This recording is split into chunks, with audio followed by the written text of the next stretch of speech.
दोस्तों, क्या आपका रूम हीटर प्रॉपर वर्क नहीं कर रहा है या हीट नहीं हो रहा है या हीट जनरेट नहीं कर रहा है, तो इसका क्या कारण है इस वीडियो में हम ये जानने वाले हैं। तो एक ऐसी ट्रिक इसमें बताने वाला हूँ जिससे कि बहुत ही आसानी के साथ घर बैठे ही आप इसको बहुत आसानी के साथ इसको रिपेयर कर सकते हैं, ठीक कर सकते हैं। तो देखिए, ये मेरे पास है एक रूम हीटर जिसमें 2 ट्यूब लगी हुई है और साथ ही साथ यहाँ पर देखिए इसमें 2 ऑन ऑफ स्विच दिए गए हैं, जिससे एक ट्यूब का एक स्विच है, यानी जैसे ही एक स्विच को दबाएंगे तो एक ट्यूब चलेगी और दूसरा वाला स्विच को ऑन करेंगे तो दूसरी वाली ट्यूब इससे ग्लो होने वाली है।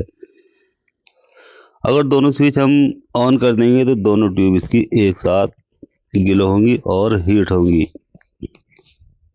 तो ये इसलिए दिए गए हैं जिससे कि आप अगर बिजली को कम खर्च करना चाहते हैं तो वहाँ पर इसको एक ट्यूब में इसको यूज़ कर सकते हैं, और ज़्यादा हीट लेना चाहते हैं तो दोनों ट्यूब इसकी दोनों स्विच से ऑन कर सकते हैं।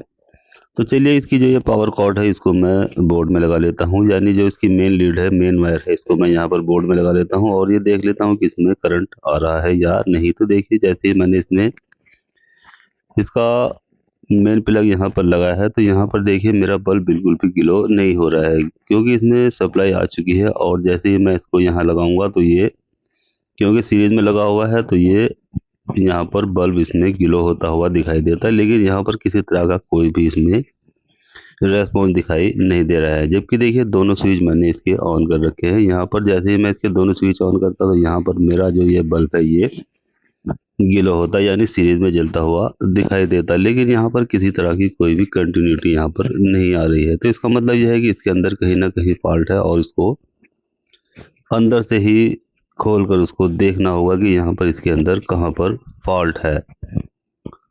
तो अब चलिए, यहाँ इसको हम उल्टा करेंगे, और उल्टा करने से पहले देखिए यहाँ पर इसमें ये जो होल दिखाई दे रहे हैं, देखिए ये वाले, इसमें स्क्रूज लगे हुए होते हैं और इन स्क्रूज को हमें अनस्क्रूज करना होता है, यानी इनको ओपन करना होता है। तो देखिए, इसमें बहुत सारे स्क्रूज लगे हुए होते हैं, उनको हमें अनस्क्रूज करना होता है।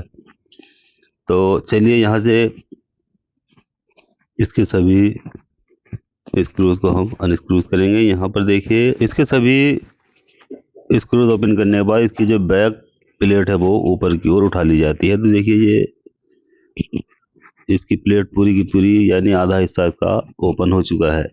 अब यहाँ पर देखिए, इसमें कुछ वायर हमें दिखाई दे जाते हैं और स्विच वगैरह पर कनेक्शन किए गए हैं। तो देखिए, ये होती है इसकी ट्यूब, जिसमें यहाँ पर हमें सप्लाई देनी होती है। एक इधर होती है और एक इधर होती है। ये इसकी हीटिंग रॉड है, यानी कि जिसको हम ट्यूब भी कहते हैं, जो 400 वाट की है। यानी एक ट्यूब 400 वाट बिजली की खपत करेगी और दोनों ट्यूब 800 वाट बिजली की खपत करेगी। तो यह देखिए, इसका सेफ्टी स्विच यहाँ पर लगा हुआ है और यहीं से देखिए जो इसकी ये पावर कॉर्ड है, इसका एक वायर देखिए रेड वाला इस सेफ्टी स्विच पर लगा हुआ है और यहीं से एक वायर उठता हुआ जो इसके ऑन ऑफ स्विच है वहां पर लग गया है। तो इसके वायर कैसे कनेक्ट किए जाते हैं, यानी इसकी वायरिंग कैसे की जाती है, इस पर भी मैंने एक वीडियो अपलोड की हुई है। आप चाहे तो उस वीडियो को भी देख सकते हैं और इसके कनेक्शन के बारे में समझ सकते हैं। तो देखिए, सबसे पहले हम यहाँ पर इसकी जो ये ट्यूब है इनको चेक करेंगे। तो यहाँ पर देखिए, इसमें करंट दिखाई दे रहा है। तो यहाँ देखिए, हम सेटिस्फाइड हो चुके हैं कि ये इसकी जो ये ट्यूब है ये बिल्कुल ठीक है, यानी ये बात कंफर्म हो गई है कि इसकी जो ये ट्यूब है ये बिल्कुल सही है। इसकी जो वायरिंग है उसी में यहाँ पर कहीं ना कहीं फॉल्ट हुआ है। तो अब इसके लिए देखिए, हम यहाँ पर इसको चेक करेंगे। इसका जो ये पुश बटन है देखिए, यानी ये इसका सेफ्टी स्विच है, इसको यहाँ से देखेंगे तो ये यहीं से हम इसको चेक करेंगे, जिससे हमें ये पता चलेगा कि कहाँ पर इसमें फॉल्ट है। तो यहाँ से देखिए, मैं इसमें एक सप्लाई देकर देख लेता हूँ। तो यहाँ पर देखिए, सबसे पहले मैं आपको ये बताता हूँ, जब भी आप इसमें काम करेंगे तो इसकी पावर ऑफ कर देनी होगी, क्योंकि इसमें करंट लगने का खतरा ज़्यादा होता है। इसलिए पावर ऑफ करने के बाद ही आप इसको देखेंगे इसमें कहाँ पर फॉल्ट है। अगर सप्लाई चलती हुई में आप देखेंगे तो वहाँ पर आपको शॉक लग सकता है। इसलिए सबसे पहले इसकी जो पावर सप्लाई है उसको ब्रेक करें या उसको ऑफ करें। तो अब देखिए यहाँ पर इसका जो ये सेफ्टी स्विच है, यहाँ पर हमें एक वायर को जोड़ना है, क्योंकि इसमें सिर्फ वायर का जो इसकी मेन सप्लाई आ रही थी उसका सिर्फ एक ही वायर लगा हुआ है था, जबकि दूसरा वाला जो वायर है वो इसका जल चुका था। तो यहाँ पर हम क्या करेंगे, इसमें हम एक देखिए अलग से वायर जोड़ेंगे। तो यहाँ पर एक वायर मैंने इसमें अलग से देखिए जोड़ दिया है, और इसी के साथ अब हम इसमें इसका जो वायर है वो दूसरा वाला जला हुआ वो इसमें कनेक्ट करेंगे। तो देखिए सबसे पहले हम क्या करेंगे, यहाँ पर जो स्लिप होती है उसको हम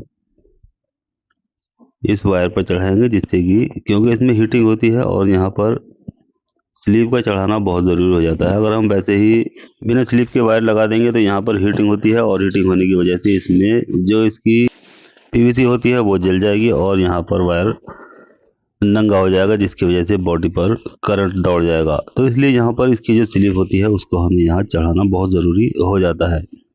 तो अब देखिए जो स्विच के ऊपर से दोनों स्विच को कनेक्ट करने के लिए वायर यहाँ पर आ रहा था, हम उसको इस पर जोड़ देंगे। तो देखिए यहाँ से हमने ये वायर इसमें जोड़ दिया है। अब ये वायर चला गया है स्विच के ऊपर, और दोनों स्विच का एक एक वायर आ गया है एक एक ट्यूब पर, यानी कि जो ट्यूब के दो पॉइंट होते हैं, एक बाएं हाथ की ओर और एक दाएं हाथ की ओर, तो वहाँ पर हमें जो स्विच के ऊपर वाला पॉइंट होता है वहाँ से एक एक वायर लेना है, और उसके बाद दोनों ट्यूब पर दाएं ओर लगा देंगे, और जो बाएं ओर होता है वहाँ पर हमें न्यूट्रल डायरेक्ट लगाना होता है। यही से कनेक्शन होता है, यानी कि जो उसका सेफ्टी स्विच होता है वहाँ पर हम इसकी मेन सप्लाई का एक वायर लगाएंगे और दूसरा वायर हम दोनों स्विच के नीचे वाले पॉइंट पर देंगे, और जो दोनों स्विच के ऊपर वाले पॉइंट है वहाँ पर हमें दोनों वायर उनका ले जाकर दाएं हाथ पर दोनों ट्यूब पर एक एक पॉइंट पर लगा देना है, और जो बाएं हाथ की ओर दोनों पॉइंट छुटे हुए हैं ट्यूब के वहाँ पर हमें डायरेक्ट न्यूट्रल लगा देना होता है। तो इसके बाद हमारे इसमें कनेक्शन कंप्लीट हो जाते हैं और ये अच्छे से वर्क करना शुरू कर देगा और हीट जनरेट करेगा। तो हमने इसको चेक कर लिया है, इसमें बल्ब हमारा गिलो हो चुका है। अब हम यहाँ पर इसकी जो बॉडी है इसको जितने भी स्क्रूज हैं वो हम इसमें लगा देंगे। अब देखिए सभी स्क्रूज लगाकर हमने इसको अच्छे से फिट कर लिया है। अब यहाँ पर हम देखिए इसमें सप्लाई देंगे, और सप्लाई देने के बाद देखिए इसका प्लग हम मेन बोर्ड में लगाएंगे। तो देखिए जैसे मैंने मेन बोर्ड में इसका प्लग लगाया तो ये हमारा बल्ब गिलो हो चुका है। देखिए अब हम एक बटन स्विच ऑन करेंगे तब भी ये बल्ब गिलो होगा, और दोनों स्विच ऑन ऑफ करेंगे तब भी ये बल्ब ऑन ऑफ होगा, यानी दोनों बटन से ये हमारा जो बल्ब है ये गिलो होगा, क्योंकि इसमें सीरीज चल रही है और सीरीज के साथ साथ ही जब हम इसको को नीचे की ओर ऑन करेंगे तो इसका बल्ब गिलो होगा। अब जब हम इसका जो ये बोर्ड का जो स्विच है देखिए ये जिसमें लगा हुआ है यहाँ पर, जब हम इसको डायरेक्ट ऑन करेंगे तो ये अब हमारी जो रॉड है वो हीट होना शुरू हो जाएगी। तो देखिए अब ये इसमें करंट आ चुका है। अब ये दोनों रॉड इसकी अच्छे से हीट हो जाएंगी, यानी रेड हो जाएंगी। तो देखिए अब ये दोनों रॉड इसकी हीट होने लगी हैं और ये धीरे धीरे अपना कलर बदल रही है, यानी अब ये रेड होने लगी हैं। तो देखिए दोनों रॉड इसकी रेड हो चुकी है और अब ये दूर तक अच्छे से हीट दे रही हैं। तो इस तरह से हम देखिए जो रूम हीटर हैं उनको बहुत ही आसानी के साथ घर बैठे उसको ठीक कर सकते हैं।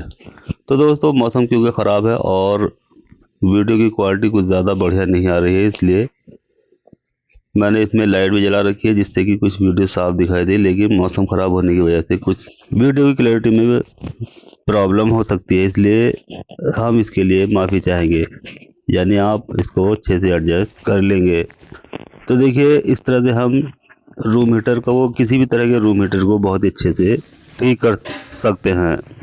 तो देखिए ये होता है इसका सेफ्टी स्विच, इसको आप पुश बटन भी कर सकते हैं। देखिए जैसे ही हम इसको नीचे की ओर दाबते हैं तो इसमें बल्ब गिलो हो जाता है, यानी जब हम इसको खड़ा करते हैं ऊपर की ओर तो जब ये ज़मीन से टच होता है तो ये अंदर की ओर जाता है, देखिए इस तरह से, और जब ये अंदर की ओर जाता है तो यहाँ पर इसमें सप्लाई ऑन हो जाती है।